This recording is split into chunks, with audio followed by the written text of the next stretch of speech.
याख्या मुद्रां करसरसिजैः पुस्तकं शङ्खचक्रे बिभ्रद्भिन्नस्फटिकरुचिरे पुण्डरीके निषण्णः अमलानश्रीरमृतविशदैरंशुभिः प्लावयन्माम् आविर्भूयाद्दनघमहिमा मानसे वागधीशः। कृष्णाय वासुदेवाय हरये परमात्मने प्रणतक्लेशनाशाय गोविन्दाय नमो नमः। संस्कृतशौर्यम् इति आमुखपटले सम्बद्धाः समेऽपि विद्वांसः समेऽपि जिज्ञासवः छात्राः सहृदयाः सज्जनाः एतस्य संस्कृतशौर्यम् इति आमुखपटलस्य संस्थापकः प्रबन्धकश्च डॉक्टर राजकुमारः समेषां स्वागतं वर्तते तस्मिन् महाभाष्यव्याख्याने। मान्याः, साम्प्रतं महाभाष्यस्य षष्ठाध्यायस्य प्रथमपादस्य विचारः चलति। पूर्वदिने आङ्गोनासिकश्छन्दसि इति सूत्रस्य काशिका दृष्ट्या विचारस्तु सञ्जातः आसीत्, किन्तु भाष्यदृशा विचारः नैवाभवत्। अतः तस्य सूत्रस्य अनन्तरम् इको सवर्णे शाकल्यस्य ह्रस्वश्च ऋत्यकः अप्लुतवदुपस्थिते ईचाक्रवर्मणस्य। तो एवं भूतानां सूत्राणाम् अद्य व्याख्यानं जायमानं वर्तते। प्रश्नः भवति, अत्र यस्य आङ्गः ग्रहणं भवति सः कीदृशः वर्तते, सार्थको वा अनर्थको वा? कथं भूतस्य आङ्गः ग्रहणम् आङ्गोनासिकश्छन्दति सूत्रे भवति इति अयं विषयः उत्थापितः भगवता भाष्यकारेण। आङ्गोनर्थकस्य आङ्गः अनर्थकस्य इति वक्तव्यम्। अर्थात् अनर्थकस्य आङ्गः ग्रहणं भवति, न तु सार्थकस्य। किमर्थम्? इह मा भूत् इन्द्रो बाहुभ्याम् आतरत्। अत्र सार्थकस्य ग्रहणं न भवति, अनर्थकस्य भवति। कथं चेत् सार्थकस्य आङ्गग्रहणमत्र स्यात्। इन्द्रो बाहुभ्याम् आतरत्, अतरत् इति तत्र विग्रहः भवति। अत्रापि यदा अनुनासिकः स्यात् अनन्तरं तत्र प्रकृतिभावः स्यात्, तर्हि इन्द्रो बाहुभ्याम् अतरत् इति रूपं स्यात्, आम् अतरत् इति रूपं स्यात्, न तु आतरत् इति रूपं स्यात्। एतदर्थं तथा कल्पनीयम्। एतद्विषये वदति तावत् कैयटः कथयति, अभ्र आम् अपः इत्यादि सप्तम्यैव तदर्थस्य उक्तत्वात् तदर्थवृत्तिः एव आङ् अनर्थकः। अर्थात् सप्तमी यः अर्थः वर्तते सः तदर्थस्य बोधकः, तदर्थस्यैव अनुवादकत्वेन एतस्य स्थितिः वर्तते। पृथक्तया आङ्गः कश्चन अर्थः नास्ति इति कृत्वा अत्र आङ् अनर्थकः वर्तते। अनर्थान्तरवाचित्वात्, तत्र अनर्थान्तरवाचित्वात्, अर्थात् अत्र यः तस्य सप्तम्याः अर्थः तद्भिन्नस्य अर्थस्य अवाचकत्वात् इत्यर्थः। यथा अधिपरि अनर्थकौ इति कथितं वर्तते तथैव अत्रापि वर्तते। आतरित्यत्र क्रियाविशेषणत्वात् अर्थवान् आङ् वर्तते। अतः अत्र तस्य अत्र अनुनासिके प्रकृतिभावे च कृते सति आतरत् इति रूपं न सिद्धेत्। एतदर्थम् अत्र कात्यायनः भाष्यकारश्च उभावपि आङ् इति अनर्थकः इति कथितवन्तौ। प्रश्नः भवति, तर्हि आंगोन्नासिकश्छन्दसि इति सूत्रे अत्र एवं सूत्रस्य रूपं करणीयम्। आंगोऽनर्थकः अनुनासिकश्छन्दसि इति वा वक्तव्यम्। सूत्रस्य स्वरूपं भिन्नं स्यात् इति समस्या आयाति। तद्विषये भाष्यकारः कथयति न वक्तव्यम्। कथं न स्यात् तर्हि? बहुलवचनात् न भविष्यति। यतो हि छन्दसि बहुलं, छन्दसि यत् कार्यं भवति तद् बहुलं भवति। अत्र आंगोन्नासिकश्छन्दसि इति सूत्रं छन्दसि एव अनुनासिक विधानं प्रकृतिभाव विधानं च करोति। अस्मात् हेतोः अत्र बाहुल्कादेव अत्र न भविष्यति, सार्थकत्वात् इति वक्तव्यम्। एवं रीत्या भाष्यकारः आंगोन्नासिकश्छन्दसि इति सूत्रस्य विषये स्वीयं विचारं प्रकटितवान्। अग्रे तावत् सूत्रं वर्तते इको सवर्णे साकल्यस्य ह्रस्वश्च। इको सवर्णे साकल्यस्य ह्रस्वश्च इति सूत्र विषये तावत् काशिकाकारः वदति इको सवर्णे चि परतः शाकल्यस्य आचार्यस्य मतेन प्रकृत्या भवन्ति ह्रस्वश्च तस्य इकः स्थाने भवति। अर्थात इकः असवर्णे अचि परे शाकल्यस्य आचार्यस्य मतेन तत्र प्रकृति भाव भवति। अर्थात तत्र स्वर संधि न प्रवर्तते। यश्च इक वर्तते तस्य ह्रस्वोपि भवति तस्य स्थाने। यथा दधि अत्र, मधु अत्र, कुमारी अत्र, किशोरी अत्र। एतस्मिन् स्थले अत्रिको सवर्णे साकल्यस्य ह्रस्वश्च इति सूत्रेण पूर्वम् अत्र ह्रस्वः प्रकृतिभावश्च भवति। तेन दधि अत्र पक्षे तावत् यण् सन्धिः दध्यत्र, मधु अत्र, मध्वत्र, कुमारी अत्र, कुमार्यत्र, किशोरी अत्र, किशोरी अत्र। अत्र ह्रस्वः अपि भवति, अथ च प्रकृतिभावोऽपि जायते। पक्षे तावत् यण् कार्यं भवति इति एव रूपेण अत्र विचारितम्। इति इति किम्? इकः असवर्णे चि परे इत्युक्तं वर्तते। इति पदम् इति न स्यात् तर्हि अत्रापि अचः अनुवृत्तिः भवेत्। तेन अचः असवर्णे चि परे इति स्वरूपं स्यात्।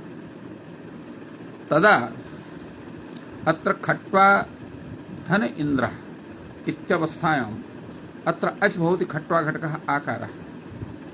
तदा अत्र इन्द्रघटकः अकारः असवर्णः अच् परे वर्तते। फलतः अत्रापि प्रकृतिभावः स्यात्। खट्व इन्द्रः इत्यपि प्रयोगः भवेत्, खट्वेन्द्रः इत्यपि प्रयोगः भवेत्। समाद्धेतु अत्र इकः इति कथितं। तेन अत्र दोषः न भवति। असवर्णेचि इति कथम् उक्तवान्? अत्र असवर्णेचि इति कथनं न स्यात् तर्हि कुमारी इन्द्रः अत्रापि ह्रस्वः प्रकृतिभावस्य प्रसज्येत। फलतः अत्र असवर्ण इति कथितं वर्तते। तेन एतस्य सूत्रस्य प्रवृत्तिर्न भवति। अत्र काशिकाकारः एकं शोभनं विचारं प्रस्तौति। सः कथयति यत्र शाकल्यस्य इको सवर्णे शाकल्यस्य ह्रस्वश्च अत्र शाकल्यग्रहणं तावत् वैकल्पिक प्रवृत्ति बोधनाय न वर्तते। तस्य ग्रहणं तथा नास्ति। येन वैकल्पिकं कार्यं स्यात् तर्हि किमर्थं वर्तते? शाकल्यग्रहणं पूजार्थं वर्तते, अर्थात् सम्मानार्थं वर्तते। पूजार्थं नाम सम्मानार्थं। तर्हि कथम् अत्र वैकल्पिकी प्रवृत्तिः स्यात्? इष्यते तु वैकल्पिकी प्रवृत्तिः। तदा उच्यते आरंभ सामर्थ्यादेव यणादेशेन सह विकल्पः सिद्धः। यतो हि अत्र यणादेशः प्राप्तः, अथ च ह्रस्वोऽपि प्राप्तः। उभयोः तत्र समाना स्थितिः वर्तते। अस्याम् अवस्थायां पर्यायेण अत्र कार्यं जायते। तेन आरंभ सामर्थ्यादेव यणादेशेन सह विकल्पः सिद्धः पृथक्तया विधानार्थम् अत्र शाकल्यग्रहणं नास्ति इत्यर्थः इत्येवं रूपेण काशिकाकारः समादधाति। अग्रे तावत् कथयति सिन्नित्यसमासयोः शाकलप्रतिषेधो वक्तव्यः। सिति विषये नित्यसमास विषये शाकलप्रतिषेधः वक्तव्यः, अर्थात् एतत्सूत्रं न प्रवर्तते। कुत्र एवं भूतं स्वरूपं वर्तते? अयं ते योनिरित्वियः। अयं ते योनिरित्वियः इत्यत्र किमस्ति? ऋतुशब्दः। अत्र ऋतुशब्दात् तथा ऋतो रण इति सूत्रेण अण् प्रत्ययः भवति। तत्प्रवाद्य छन्दसि छन्दसि विषये घ प्रत्ययः भवति। घस्य स्थाने अत्र इ आदेशः भवति। घस् इति सित् प्रत्ययः। ऋतु इय इत्यवस्थायाम् अत्रापि को सवर्णे साकल्य ह्रस्वच इति सूत्रेण ह्रस्वमुचित प्रकृतिभावः प्राप्तः भवति। किन्तु सिन्नित्यसमासयोः शाकलप्रतिषेधो वक्तव्यः इति वार्तिकात् तस्य प्रतिषेधस्य सत्त्वात् अत्र केवलं गणकार्यं भवति, अन्यत् न भवति। एवं वि आङ् पूर्वकम् अत्र करण इति शब्दः वर्तते। पूर्वक वि आङ् करण इति क्रियते इति करणं, विशेषेण आसमन्तात् क्रियते इति व्याकरणं सामान्य रूपेण। अन्यथा तु व्याक्रियन्ते व्युत्पाद्यन्ते शब्दाः नहीं तद् व्याकरणं तद्। अत्र वि आ इत्यस्य करण इति पदेन समासः भवति, गतिसमासः सच नित्यः। अतः नित्यसमास विषयेपि अत्र कार्यं जायते। उगति प्रातः इति सूत्रेण अत्र नित्यसमासः वर्तते। कथं नित्यसमासः? तत्र नित्यम् इति अनुवर्तते। नित्यस्य अनुवर्तनस्य तत्र सत्त्वात् अत्र नित्यसमासः व्याकरणम् इत्यर्थः। एवं कुमार्यार्थम् अत्रापि कुमार्यै इदं कुमार्यार्थम् अत्र तत्र अस्वपद विग्रह सत्त्वात् तत्र नित्यसमासः। एवं रीत्या अत्र नित्यसमासे सित प्रत्यय सित प्रत्यय परे तत्र इको सवर्णे शाकलस्य च एतस्य प्रवृत्तिर्न भवति।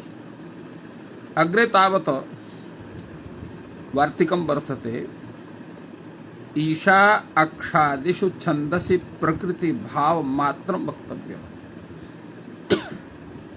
ईशा अक्षादिषु अर्थात ईशा शब्दः, अक्ष शब्दः एवमेव अन्ये तद्गणपठिताः शब्दाः यत्र सन्ति तत्र प्रकृति भावस्तु भवति, किन्तु ह्रस्वः न भवति। यथा ईशा अक्षा हिरण्मयः, अत्र ईशा अक्षा इत्यत्र प्रकृति भावः भवति, किन्तु ह्रस्वः न भवति। तेन ईश अक्षः इति रूपं नैव जायते। एवं का ई मीरे पिशङ्गिला, अत्रापि का घटकस्य आकारस्य अत्र ह्रस्वः न भवति, केवलं प्रकृति भावः भवति। तेन का ई मीरे पिशङ्गिला इति भवति, के मीरे पिशङ्गिला इति न जायते। एवं पथा अगमन्, अत्रापि तथैव भवति। तो एवं रूपेण अत्र विचारः काशिका ग्रन्थे कृतः वर्तते। अधुना वयं भाष्यग्रन्थं पश्यामः। भाष्यकारः अत्र किं वदति? भाष्यकारः कथयति इको सवर्णे साकल्यस्य ह्रस्वस्य इति सूत्रे यः चकारः तस्य किं प्रयोजनं? किमर्थः चकारः? तदा उच्यते चकारः यः वर्तते ऋत प्रगृह्या अचनित्यम् इति सूत्रात् प्रकृत्या इत्यस्य अनुवृत्तिर्भवेत् एतदर्थम् अत्र चकारः कृतः वर्तते। प्रकृत्या एतद् अनुकृष्यते। प्रश्नः भवति किं प्रयोजनं प्रकृत्या इत्यस्य अनुवर्तनस्य? तदा उच्यते स्वरसन्धिर्मा भूत्। यदा प्रकृतिभावः स्यात् तर्हि यणकार्यं गुणकार्यादिकं यत्किमपि प्राप्तं सन्धिकार्यं तन्न भवेत् तदर्थम् अत्र वर्तते। तदा उच्यते नैतदस्ति प्रयोजनम्। एतस्य प्रयोजनं तु अस्त्येव न। कथं? ह्रस्ववचनसामर्थ्यात् न भविष्यति। यतो हि ह्रस्वविधानं जायते। यदा ह्रस्वविधानं भवति तदा ह्रस्वविधानसामर्थ्यादेव अत्र स्वरसन्धिर्न स्यात्। चेत् ह्रस्वस्य स्वरसन्धिः स्यात्, ह्रस्वविधानं व्यर्थं स्यात्। तत् एतत् सूत्रमेव व्यर्थं स्यात्। तर्हि सूत्रं व्यर्थं सत् ज्ञापयति यत् अत्र स्वरसन्धिः न प्रवर्तते ह्रस्वे कृते सति। तो एवं रीत्या स्वयमेव प्रकृतिभावः स्यात्, प्रकृतिभावविधानं विनैव ह्रस्वविधि सामर्थ्यात्। फलतः अत्र प्रकृत्या इति पदस्य अनुवर्तनाय अत्र चकारः न करणीयः इत्येवं रूपेण अत्र प्रश्नः भवति। तद्विषये कथयति भाष्यकारः। भवेत् दीर्घाणां ह्रस्ववचन सामर्थ्यात् स्वसन्धिर्न स्यात्। यत्र दीर्घः वर्तते तत्र ह्रस्वः भविष्यति, ह्रस्वे सहित तत्र स्वसन्धिः न स्यात्। तत्र न, किन्तु ह्रस्वानामपि अत्र ह्रस्ववचन सामर्थ्यात् स्वसन्धिर्न भविष्यति। नहीं, क्षम्यतां तत्र। किन्तु ह्रस्वानां तु खलु स्वरसन्धिः प्राप्नोति। यतो ह्रस्वस्य तु ह्रस्वः न भवेत्, तर्हि ह्रस्वानां स्वरसन्धिः स्यात्, तत्र प्रकृतिभावः न भवेत् चेत् तत् प्रकृत्या इति पदस्य अत्र अनुवर्तनं न क्रियते। तदा भाष्यकारः कथयति ह्रस्वानामपि ह्रस्ववचन सामर्थ्यात् स्वरसन्धिर्न भविष्यति। अर्थात् ह्रस्वानामपि ह्रस्ववचन सामर्थ्यात् स्वरसन्धिर्न भवति। तात्पर्यं किं भवति? अत्र ह्रस्वः भवति, तद् दीर्घस्थाने ह्रस्वः स्यात्, ह्रस्वस्थाने ह्रस्वः न भवेत् इति कथनं नास्ति। अपितु इकः असवर्णे च परे तत्र यः इक ह्रस्वो वा भवेत् दीर्घो वा भवेत् प्लुतः सु न स्यात् प्लुते सति प्रकृतिभावः स्यात् प्लुत प्रज्ञाजनित्यम् इति सूत्रे ह्रस्वः दीर्घः वा एव तत्र अभिलिष्टा भवति। इक तस्मात् असवर्णे च परे ह्रस्वः स्यात् प्रकृतिभावोऽपि स्यात् तद्रीत्या तेन ह्रस्वानामपि वचनसामर्थ्यात् स्वरसन्धिर्न भविष्यति। पुनः प्रश्नः भवति न ह्रस्वानां ह्रस्वाः प्राप्नुवन्ति। ह्रस्वस्य स्थाने ह्रस्वः विधानस्य का आवश्यकता? तत्र न भवितुमर्हति। कथं? न हि भुक्तवान् पुनर्भुङ्क्ते। यः पूर्वं सम्यक्तया भोजनं कृतवान् पुनः सः कथं भोजनं कुर्यात्? अतएव यः ह्रस्वः स्वयमेव वर्तते तत्स्थाने ह्रस्वविधानमेव व्यर्थं वर्तते। किमर्थं तत्र ह्रस्वः स्यात्? तदा उच्यते न वा कृतश्मश्रुः पुनः श्मश्रूणि कारयति इति द्वितीयं। यथा कश्चन अत्र श्रमश्रु कृतवान् पुनः श्मश्रु न करोति, समाध्येतोः अत्र एतस्य पुनः प्रवृत्तिः अत्र न भवतुमर्हति। यदा उच्यते भाष्यकारः तत्र प्रश्नस्य उपरि प्रश्नं विदधाति। ननु ह्रस्वानामपि ह्रस्वाः प्राप्नुवन्ति। न हि भुक्तवान् पुनः भुङ्क्ते, क्षम्यतां, भुक्तवानपि पुनः भुङ्क्ते। कृतश्रमश्रो पुनः श्रमश्रूणि कारयति। अर्थात् एवं नास्ति यत्र एकस्य प्रवृत्तिः एकदा जाता पुनः तत्र प्रवृत्तिर्न भवति। पुनः अपि प्रवृत्तिर्दृष्टा। यथा कश्चन सम्यक्तया भोजनं कृतवान् किन्तु क्वचित् अन्यत्र गच्छति, अतीव प्रेमणः कश्चन तं कथयति भवान् अपि किञ्चित् खादतु, अथवा किं मिष्टान्नादिकम् आनयति तत्तु भक्ष्यत्येव। तस्माद् हेतोः यः भुक्तवान् सोऽपि भुङ्क्ते। एवं कृतश्मश्रुः पुनः श्मश्रूणि कारयति। यः कश्चन प्रातः काले स्नानात् प्राक् स्वश्मश्रु छेदनं कृतवान्, सायंकाले कुत्रापि आवश्यकता वर्तते गमनस्य, तत्र शीघ्रमेव वर्तते तस्य श्मश्रु, तो पुनः तत्र कर्तनं करोति इति दृश्यते लोके। अतः कृतश्रमश्रुः अपि पुनः श्रमश्रूणि कारयति ननु च पुनः प्रवृत्तिरपि दृष्टा एवं रूपेण अत्र कृतश्रमश्रुः पुनः श्रमश्रूणि कारयति सामर्थ्यात् तत्र पुनः प्रवृत्तिर्भवति भोजन विशेषात् शिल्पि विशेषात् अर्थात सामर्थ्यात् तत्र पुनः प्रवृत्तिर्भवति कथं भोजन विशेषात् भोजनस्य तत्र वैशिष्ट्यात् तत्र लोभेन तत्र प्रवृत्ति तस्य भवति किन्तु प्रवृत्ति तो भवत्येव एवमेव कश्चन एवं भूतः नापितः वर्तते यः सम्यक्तया श्मश्रुच्छेदनं करोति तस्य श्मश्रुच्छेदनम् अतीव प्रसिद्धं वर्तते एवं भूतः कश्चन यः स्वहस्तेन अन्येन वा नापितेन श्मश्रु तत्र स्वीयं श्मश्रु तत्र कारितवान् पुनः तत्र शिल्पि विशेषस्य विषये तस्य कौशलं दृष्ट्वा पुनः अपि श्मश्रु कारयति एवं रूपेण तस्य प्रवृत्तिर्दृश्यते ह्रस्वानां पुनः ह्रस्ववचने न किञ्चित् प्रयोजनमस्ति भवतु नाम तत्र यतो हि तत्र भोजने पुनः प्रवृत्तौ श्मश्रु तत्र विधाने पुनः प्रवृत्ति तत्र कश्चन हेतु विशेषः वर्तते तदर्थं तत्र पुनः प्रवृत्तिर्जायते किन्तु अत्र ह्रस्वानां पुनः ह्रस्व विधाने किम एवं भूतं प्रयोजनं यत्र पुनः ह्रस्व विधानं स्यादेव न किञ्चित् प्रयोजनमस्ति यतो हि अकृतकारी खल्लोपि शास्त्रम अग्निवत् अकृतकारी अर्थात यत् सूत्रम सूयं कार्यं नैव कृतवान् सः अकृतकारी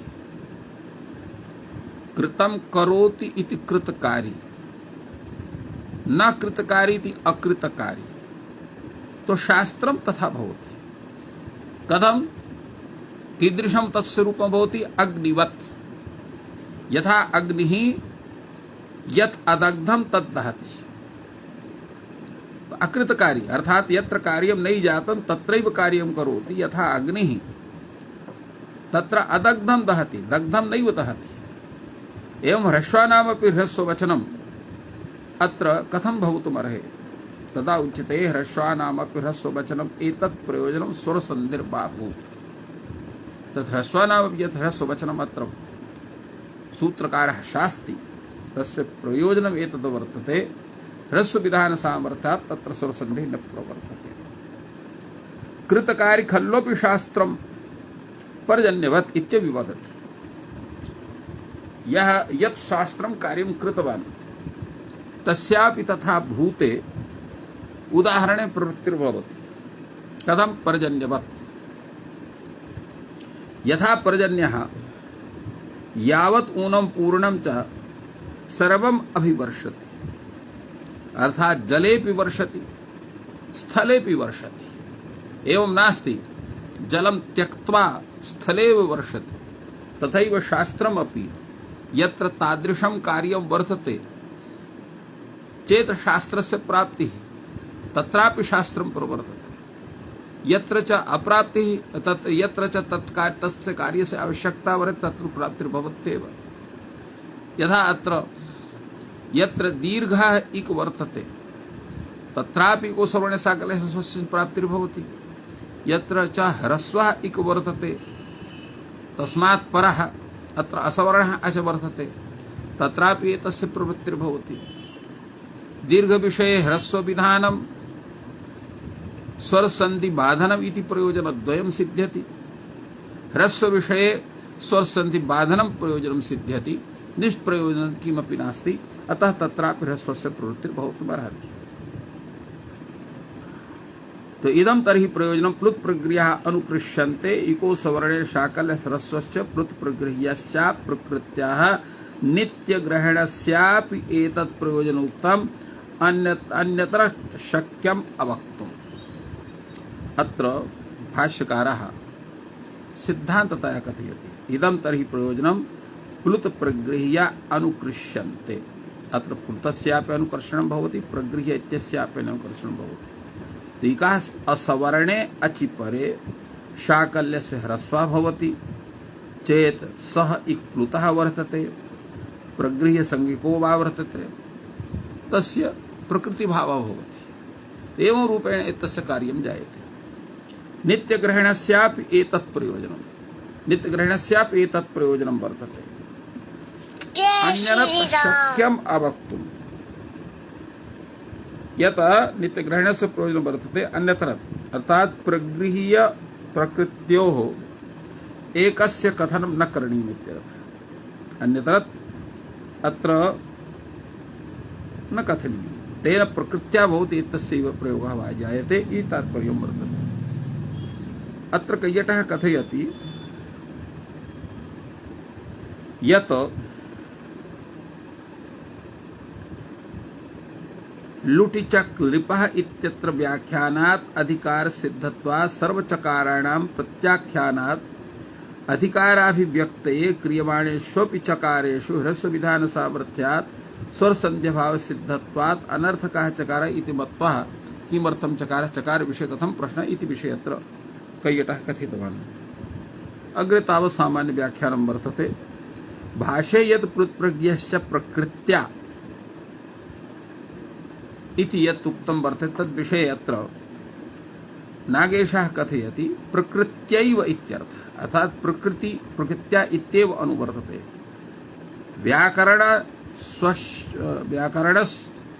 व्याकरणश्वश्रयोः कुगति इति नित्यसमासः। अत्र कुगति इति सूत्रेण अत्र व्याकरणम् इत्यत्र समासः भवति। विग्रहाभावः अर्थात् अस्वपद विग्रहत्वं न नित्यसमास हेतु, तत्र अस्वपद विग्रहत्वं च नित्यसमासत्वे हेतु। नित्यसमास विषये अत्र अस्वपद विग्रह एव हेतु भवति। अस्वपद विग्रहोदाहरणं कुमार्यै इदं कुमार्यार्थम् इति वर्तते। अग्रे तावत् वार्तिक ग्रन्थः सिन्नित्यसमासयोः शाकलप्रतिषेधः, सिद्ध विषये नित्य समास विषये शाकल प्रतिषेध अर्थात शाकल कार्यम अर्थात इको सवर्ण शाकल सूत्रम न प्रवर्तते। अयन्ते ये ऋत्वियः इति ऋत्वियः इत्यस्य उदाहरणं काशिका ग्रन्थे दत्तं तथैव अत्रापि वर्तते। एवं प्रजां विदाम ऋत्वियाम्, अत्रापि ऋत्य एव शब्दः तादृशः एव।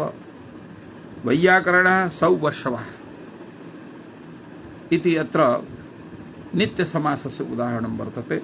सौवश्वः इत्यत्र तत्र स्वश्व इति शब्दात् अत्र कार्य अत्र भवति। सु इति शब्दस्य अश्व इति शब्देन कुगति प्रातः इत्यनेन समासः इति वक्तव्यम्। अत्र सिन्नित्य समासयोः शाकल प्रतिषेधः इति वार्तिके नित्य ग्रहण आवश्यकता नास्ति। सित् समासयोः शाकल प्रतिषेध इत्येव वक्तव्यम्। नित्य ग्रहणेन नार्थः नित्य समासयोः शाकलं न भवति इत्येव। सित् समासयोः शाकलं न भवति इत्येव तत्र वार्तिकं करणीयम्। इदमपि सिद्धं भवति। वाप्याम् अश्वः वाप्यश्वः नद्याम् आतिर्नद्याति इति भवति। अतएव सिद्धांत कौमुद्यां न समासे इति वार्तिक स्वरूपं तत्र निर्धारितम् इति तत्र कथितं वर्तते। अग्रे ईशा अक्षादिषु छन्दसि प्रकृतिभाव मात्रम्।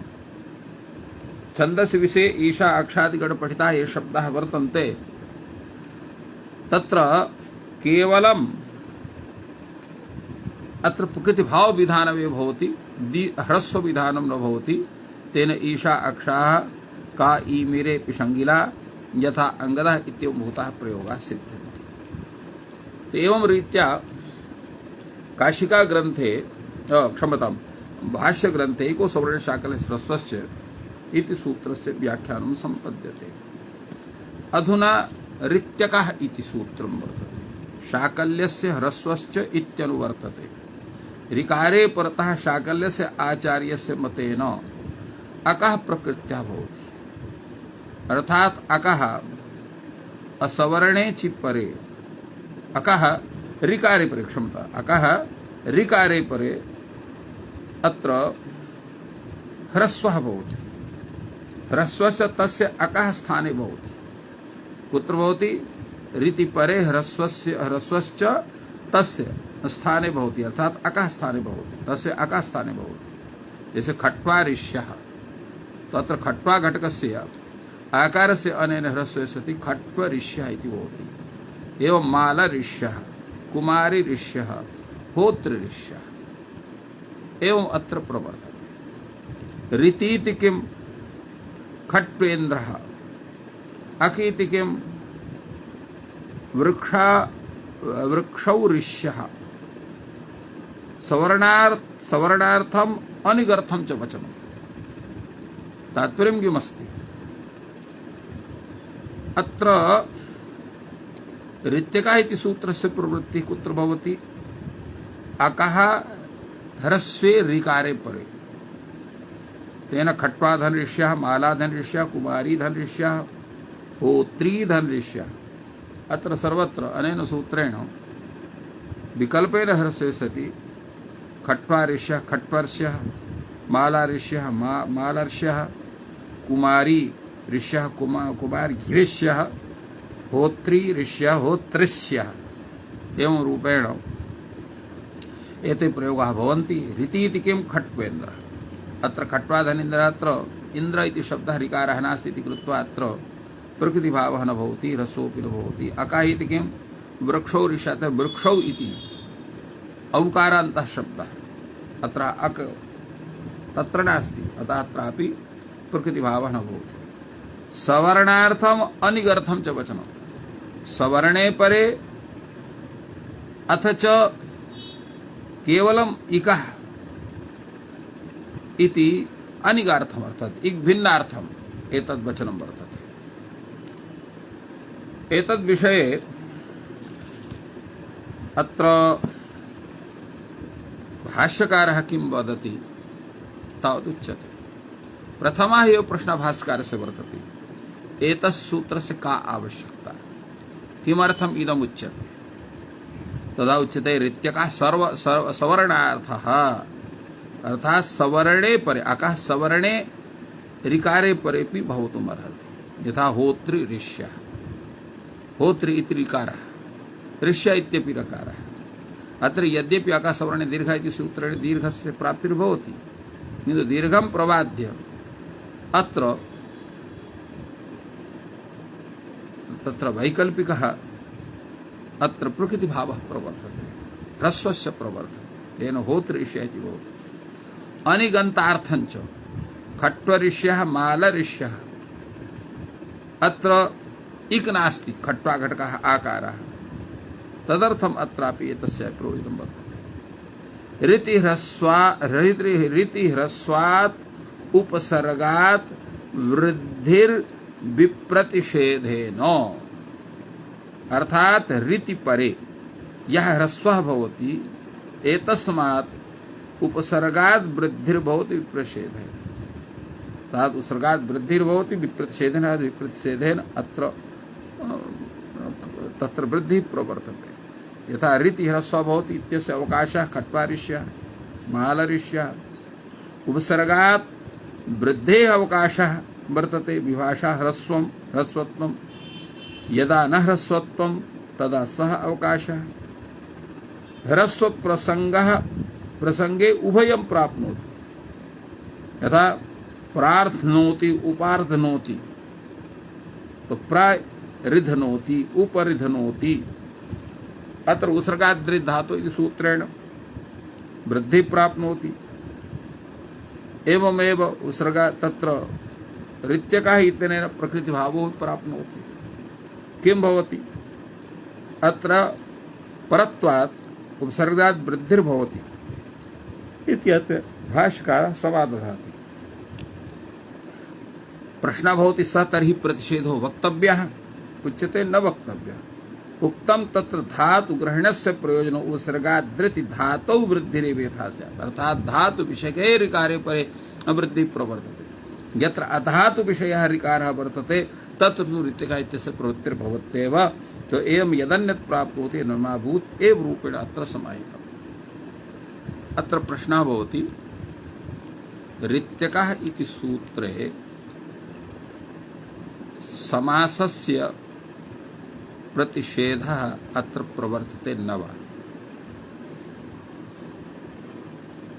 यतोहि भाष्ये केवलम् एतदेव उक्तं वर्तते, तत्र एतस्य प्रवृत्तिः भवति अकः ऋकारे परे, तथैव व्याख्यातवान् भाष्यकारः एवं काशिकाकारो व्याख्यातवान्। तर्हि अत्र समासे प्रवृत्तिर्भवति न वा भवति? समासे भी प्रवृत्तिर्भवति अथवा समासे न भवति इति विषये अत्र चिन्तनीयं वर्तते। अत्र होतृऋष्यः, खट्वऋष्यः, मालऋष्यः इति प्रयोगाः अत्र दत्ताः सन्ति। अत्र यत् सूत्रं वर्तते समास निषेध वार्तिकं वर्तते समास निषेधकं, तदस्ति सिन् नित्य समासयोः शाकल प्रतिषेधः। तो शाकल प्रतिषेधः इत्युक्ते शाकल मतेन यत् यत् प्राप्नोति तस्य तस्य समास विषये सिद्ध विषये प्रतिषेधः वक्तव्यः। फलतः एको सवर्णे साकल्यस्य ह्रस्वस्य इति सूत्रस्य एतत् सूत्रं तु शाकल्य मतेन कार्यं करोत्येव। ऋत्यकः इत्यपि सूत्रे इको सवर्णे तत्र ऋत्यकः शाकल्य अर्थात् शाकल्य इत्यस्यापि अत्रापि अनुवृत्तिर्भवति। अतएव तत्र काशिकाकारः वदति यत् एतस्मिन् सूत्रे शाकल्यस्य ह्रस्वश्च इत्येतत् अनुवर्तते, इत्यस्य अनुवृत्तिर्भवति। तेन यथा शाकलकार्यस्य प्रतिषेधः इको सवर्णे शाकल्यस्य ह्रस्वश्चापि इत्यनेन भवति, तथैव ऋत्यकः इति विषयेपि समास विषये नित्य समास विषये एतस्य प्रतिषेधः भवति, अन्यत्र न भवति इति विचारणीयम्। अग्रे तावत् सूत्रं वर्तते अप्लुतवदुपस्थिते। एतस्य सूत्रस्य तात्पर्यं वदति काशिकाकारः। सः कथयति अत्र एतस्मिन् सूत्रे उपस्थितं नाम अनार्षः इति करणः। अनार्षः अवैदिकः इति करणः अर्थात् इति इत्येवं विधानं। समुदायात् अवच्छिद्य पदं येन स्वरूपे अवस्थाप्यते तस्मिन् परतः प्लुतः अप्लुतवद् भवति, प्लुत कार्यं प्रकृतिभावं न करोति इत्यर्थः। इति सूत्रस्य सूत्रार्थ विषये उच्यते। उपस्थित इति शब्दः अनार्षः, अनार्षः इति करणः इति उपस्थित शब्दस्य तात्पर्यं। तो समुदायात् अवच्छिद्य पदम येन स्वरूपे अवस्थाप्यते तस्मिन् तथा भूते शब्दे प्लुतः अप्लुतवद् भवति, अर्थात प्लुत कार्यं प्रकृति भाव न करोति इत्यर्थः। यथा शुश्लोक इति अत्र प्रकृति भावे सति शुश्लोक इति भवति। जय श्री राम। अत्र श्लोके इति न भवति, एवं तात्पर्यं वर्तते। तो अत्र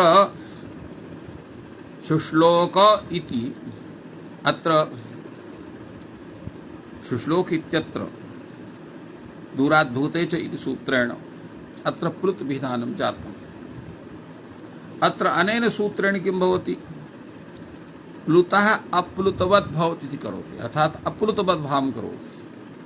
तेन प्लुते सति यत् प्रकृतिभावादि कार्यं प्राप्नोति तन्न भवति, तत्रापि प्रकृतिभावः भवति। तेन शुश्लोक इति इत्येव प्रयोगं सिद्ध्यति। एवं सुरमंगला इति सुमंगलेति अत्रापि तथैव भवति। अत्र अप्लुतवत् इत्यत्र वत् करणं किमर्थं वर्तते? अप्लुत इत्युच्यमाने प्लुत एव प्रतिषिध्येत।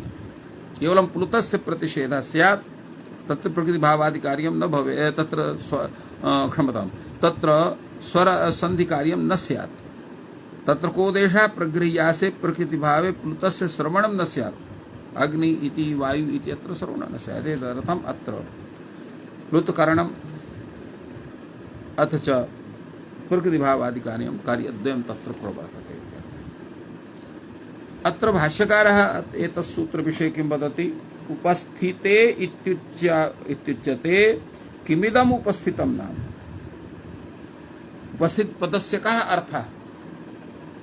भाष्यकारः कथयति अनार्षः इति करणः, अनार्षः अवैदिकः इति करणः इति विधानं, शुश्लोक इति शुश्लोके एवं रूपेण अत्र वर्तते।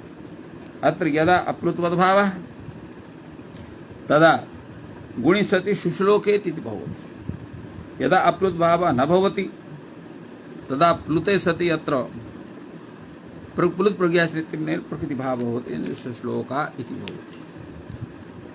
एवं वद्वचनं किमर्थम् इत्येव प्रश्नः भवति।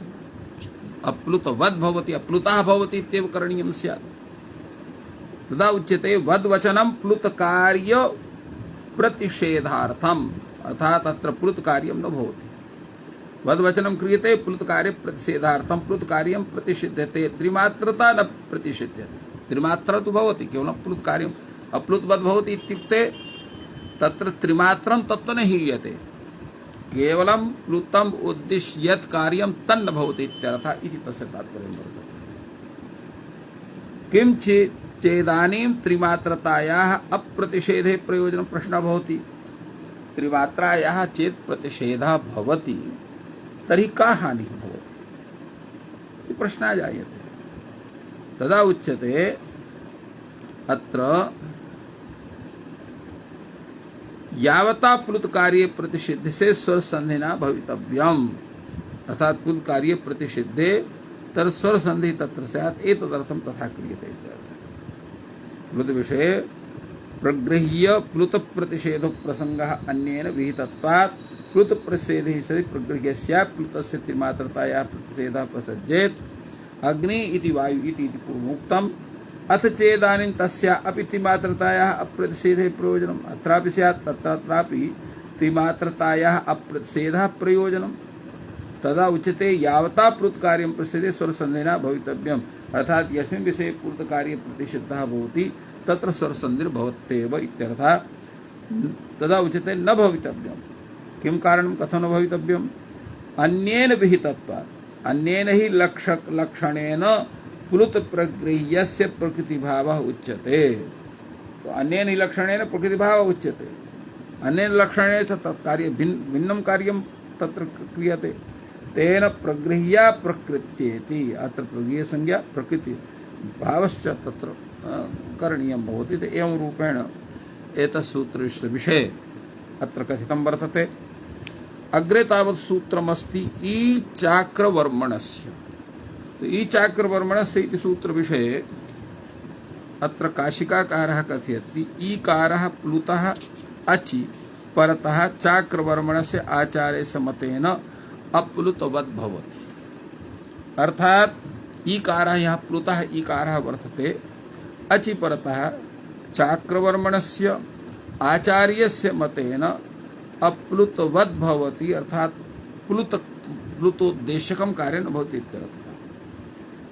अस्तु हि इति अब्रूताम्, अस्तु हि इति अब्रूताम्। तो अस्तु हि अब्रूताम्, अस्तु हीत्यब्रूताम्, अत्र एवं रूपेण न भवति। एवं किं भवति, अत्र अस्तु हि इत्यब्रूताम् इत्यत्र यदा अप्लुतोद्भावः भवति तदा दीर्घसन्धि भवति, तेन अस्तु हीत्यब्रूताम् भवति। यदा च अत्र अप्लुतवद्भावः न भवति वैकल्पिकस्य तस्य सत्त्वात्, तर्हि अत्र अस्तु हि इत्यब्रूताम्। एवं चिनुहि इदम् इत्यापि तथापि भवति। चाक्रवर्म ग्रहणं विकल्पार्थं तदुपस्थिते निवृत्त्यर्थं, विकल्प प्रवृत्ते वर्तते एवं तत् उपस्थिते निवृत्त्यर्थं, तद् विषये उपस्थिते इत्यस्य निवृत्त्यर्थं वर्तते। तत्र उच्यते अनुपस्थिते प्राप्त्यर्थम इदम उभयत्र विभाषेयम्। अनुपस्थित विषये प्राप्त्यर्थम इति उभयत्र विभाषेयम वर्तते ईचाक्रमण से सूत्र ईकारात् अन्यत्रापि अप्लुतोद्भावश्च इष्यते ईकारात् अन्यत्रापि अप्लुतोद्भाव इष्यते तेन वशा इयम वशेयम अत्र कार्यद्वयं जायते। तो एवं काशिका तत्र काशिकाकारः विचारयति अग्रे च काशिकाकारः कथयति चाक्रवर्म ग्रहणं विकल्पार्थं तदुपस्थिते निवृत्त्यर्थम अनुपस्थिते प्राप्त्यर्थम इति उभयत्र विभाषेयम् ईकारात् अन्यत्रापि अयम् अप्लुतभावम् इष्यते तेन वशा इयं वशेयम् अत्रापि तत्र स्वरः भवति इति बोध्यते। अग्रे तावत् विचारयामः वयं भाष्यग्रन्थम् एतस्मिन् सूत्रे एव किमर्थमिदमुच्यते एतत् सूत्रस्य कथनस्य का आवश्यकता वर्तते यतो हि उपस्थित ग्रहणानुवृत्त्या प्राप्त विभाषा इयं वर्तते अथ तन्निवृत्त्या पूर्वविप्रतिषेधात् अप्राप्त विभाषा अथ परप्रतिषेधात् उभयतो विभाषा वा एतद्विषये पूर्वं यत् चिन्तनं तद्विषये अयं प्रश्नः वर्तते किमर्थमिदमुच्यते। भाष्यकारः एतस्य उत्तरं ददाति वर्मणस्य इत्यनुपस्थितार्थम् अर्थात अनुपस्थितार्थः अयम् आरम्भः चिनुहि इदं चिनुहि इदम् एवं अनुसर्गार्थ तो अनुसर्गार्थमिति उभयत्र विभाषेयम् परविप्रतिषेधस्य न्यायत्वात् इति कथनस्य आशयः। एवं ईकार ग्रहणेन तत्र तादृशं प्रयोजनं नास्ति